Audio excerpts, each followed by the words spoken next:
What you are looking at right now is the line on the opening day of the second McDonald's restaurants in the Soviet Union.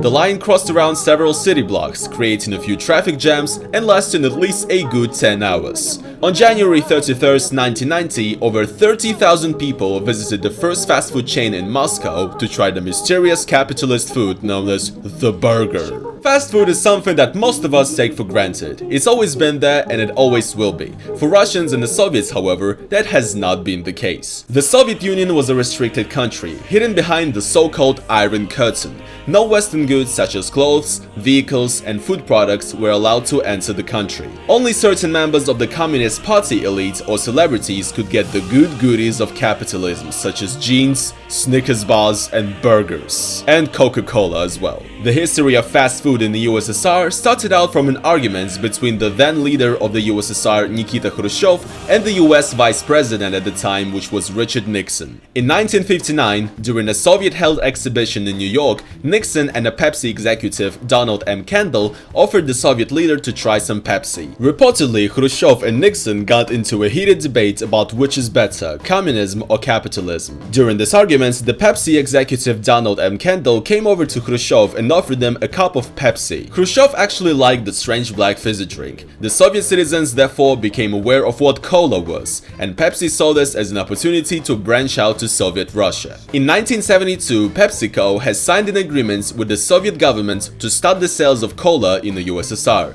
Due to the Soviet ruble being completely useless as a currency on the global market and having almost no real value outside of the USSR because it was a closed country, a huge amount of Pepsi Cola syrup was exchanged for an equal amount of stolichная vodka. Yes, seriously. In order to get Pepsi on the Russian shelves, the Soviets literally traded vodka for cola. This is really not doing anything good for the stereotypes about Russians and vodka, is it? Well, the stolichная vodka became a big hit in the United States, and so did Pepsi in the USSR. Pepsi's cola syrup was exported from the United States to the USSR, where it was locally mass-produced using the syrup and sold under the Pepsi Cola branding. A decade later, in 1989, the initial agreement of the Soviet government with Pepsi was about to expire, and the USSR needed even more soda. What happened next is one of the most ridiculous and fascinating things I've ever heard. The Soviet government literally traded 17 submarines and 3 Soviet warships, including a frigate, a cruiser, and a destroyer, for $3 billion worth of Pepsi. Yes, seriously. This meant that for a brief moment in the 1980s, PepsiCo became the 6th largest military in the world.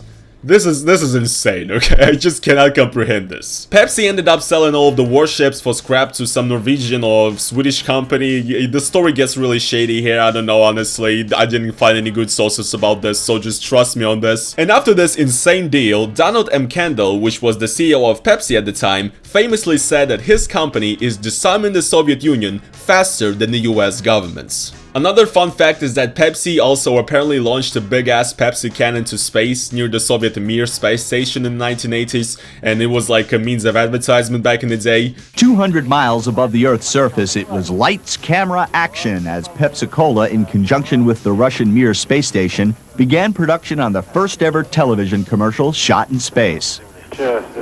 Mission control in Moscow. Jesus Christ, this is amazing. All these goods coming into the USSR, all the Western stuff, all of this was possible due to the last leader of the USSR, Mikhail Gorbachev, who ruled the country from 1985 up to its demise in 1991. Gorbachev is famous for creating the idea of glasnost and perestroika. This was a movement with the aim to reform the country's economy, to westernize the Soviet Union, remove the Iron Curtain, and to battle censorship. Gorbachev is a quite controversial figure in Russian politics. Some people praise him for promoting liberal ideas in a totalitarian country, while others claim that he sold the USSR out to the West, call him a traitor, and blame him for the destruction of the Soviet Union. I really don't want to get into this because I don't want the comments to turn a war zone, okay? So I'm just gonna scoot by, okay? Thank you. Gorbachev is actually closely connected to the opening of the first Pizza Hut in the USSR.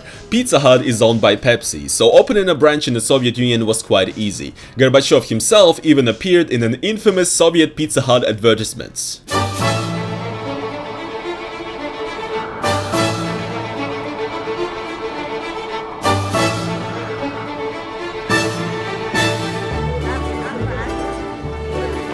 Это Горбачев.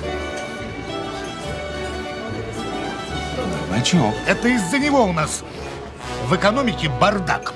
Да благодаря ему у нас новые возможности. Это из-за него у нас политическая нестабильность. Да благодаря ему у нас свобода. Полный хаос. Перспективы. Политическая нестабильность. Да благодаря ему у нас есть писахат. За Горбачева! За Горбачева! За Горбачева! Sometimes nothing brings people together like a nice hot pizza from Pizza Hut.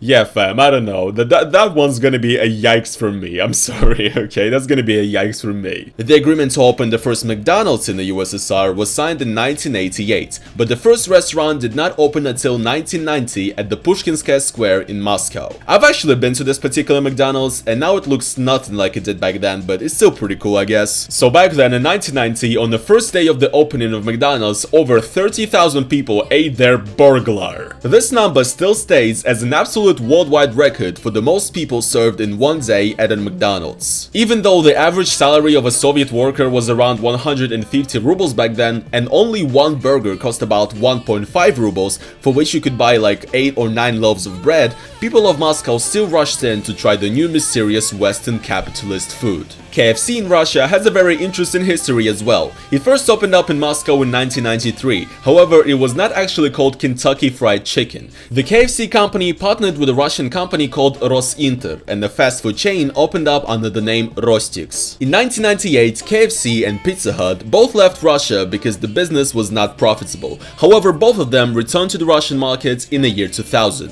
KFC was still known as Rostix until 2005, when both companies decided to rename the brand Rostix KFC. Finally, only in 2011, KFC bought out the Russian branch, and the KFC restaurants in Russia now have the original KFC brand name. Due to the chicken fast food chain being called differently for such a long time, many people, especially of the older generation, still refer to KFC as Rostix. Subway first unsuccessfully tried coming to Russia in 1994, but they only managed to do so in 2004. Right now, Subway has the biggest amount of restaurants around Russia compared to any other fast food joint. Burger King was quite late to the party, only opening up its first restaurant in Moscow in January 2010. However, today Burger King is perhaps the fastest growing fast food chain in all of Russia, due to the company's aggressive marketing, which often comes off very cringy to be honest, and the fast food chain's great pricing policy. The American fast food chain Wendy's also tried to make it to Russia. The first joint was opened up in Moscow in 2011.